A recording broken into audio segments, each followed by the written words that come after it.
If you've driven past a car dealership lately, you'll see a completely full car dealership. The lots are completely full. They don't know where to put their vehicles. They're having to get overflow lots in the back or throughout their city to put overflow inventory, and they're starting to decline allocations from the manufacturer, so no more new cars accepted. They have to sell the last year model before they get the new model, and they're having multiple year old vehicles sitting on their lot already, so it just becomes too much. Because every new car dealership finances their inventory with something called a floor plan, so they're making payments and their goal is to sell it as quick as possible. So when vehicles start sitting, they have to make those payments, and eventually they're going to have to pay the vehicle off, and it's just too much money for the dealer to have to put out. So their whole goal is to get the customer to buy the car, and eventually they just have too many cars sitting on their lot, and that's what's going on right now. And it all makes sense. Just a few years ago, they had empty lots, completely empty, and they were doing market adjustments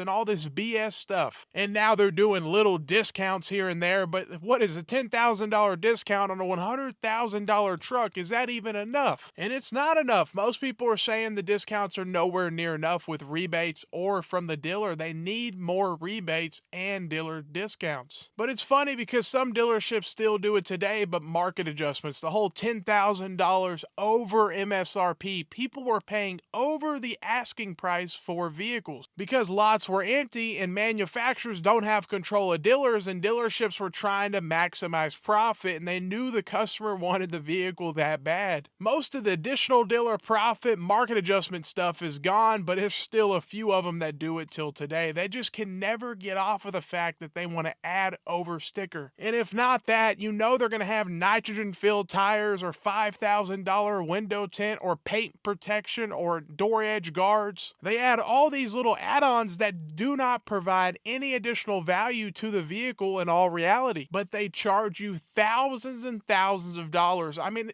$300-$400 for nitrogen air. How do they even do that with a straight face? Most people are like, you have to be kidding me. They're selling air and trying to make money. But that's how low these dealerships have gotten. It's all about maximizing every profit margin they possibly can. But it turns out when you do that, you actually get less customers because people don't want to deal with the dealership where they try to charge for nitrogen. So they'll just go to another dealership because there's one on every single corner. And I don't think people realize how bad most dealerships screw you over. If you go to a dealership and they obtain your financing, they can bump your rate without you even knowing. So let's say they get you approved for 5%. Well, they can show you 7% and profit the difference. And that's where a lot of the shady stuff happens, back in that finance box. They can make all the money in the world back there. And it's real funny when people back up the dealer, they say, oh, the dealership treated me so nice. I'm like, yeah, go through the finance box without buying any products. The reason they're treating you so nice is because they just made 15 grand off of you. 5 grand on the front, 10 grand in the F&I box. Because you bought all those additional warranties, gap insurance, all this stuff that's just additional dealer profit that the dealership charges way more money for. And if you really want to get that stuff, you can get it somewhere else much cheaper. So you can't let the dealership take advantage. And a lot of people just know, I don't go to that kind of dealership that does the add-ons. I will never go there again. A lot of those dealers that did the additional dealer profit, they lost a lot of customer base, but unfortunately so many people are out there, they're just going to keep going. But luckily a lot of them are watching videos online. They're learning how to negotiate. They're learning not to deal with that kind of dealership. And dealership's crucial problem right now that they're all dealing with is getting customers approved. So much negative equity, not enough money down, all this stuff's going on. I mean, the US has over $1.7 trillion in auto loan debt right now. The average monthly payment well over $700 on a new vehicle. And over 20% of new car buyers are financing for 84 months. And so because all that happened over the last few years, all these people will keep coming in trying to buy a new car. Well, turns out they're upside down. They owe more on the car than it's actually worth, especially if they went to a bad dealer that charged them for nitrogen air, all this stuff. So simply, they can't get their own customers approved. They screwed their own customer base, and now they're getting a taste of their own medicine. Their lots are completely full, and they deserve every bit of it, and it's costing them a lot of money on floor plan. But every single dealership runs on a lot of debt, and eventually it becomes too much, much and it will change to a new owner, because there's always someone right around the corner willing to put their name on the building and pay all the money. Especially at a dealership when they were able to make more money selling less vehicles over the last few years. Now they have completely full lots and they're going to make less money per vehicle, but their goal is to sell more volume. That's the only way they can actually make it in today's market. But most of them are getting exactly what they deserve, lots completely full. Their vehicles are so overpriced, they're not worth it, and don't even think about dealing with a dealership that does all the market adjustments and addendum stickers still till today in 2025 with a completely full lot. It's like, what are you doing? Why do you guys still put add-ons? Why are you still playing those games when you know you're going to have to discount the inventory in order to sell it? Because you name it, every single manufacturer is discounted below MSRP, but it's still overpriced. It's not worth it. Even with $20,000, $30,000 off, most people are saying it's nowhere near enough for these overpriced vehicles. But let me know what you think. Would you buy any of these new vehicles? Have a great day and stay blessed.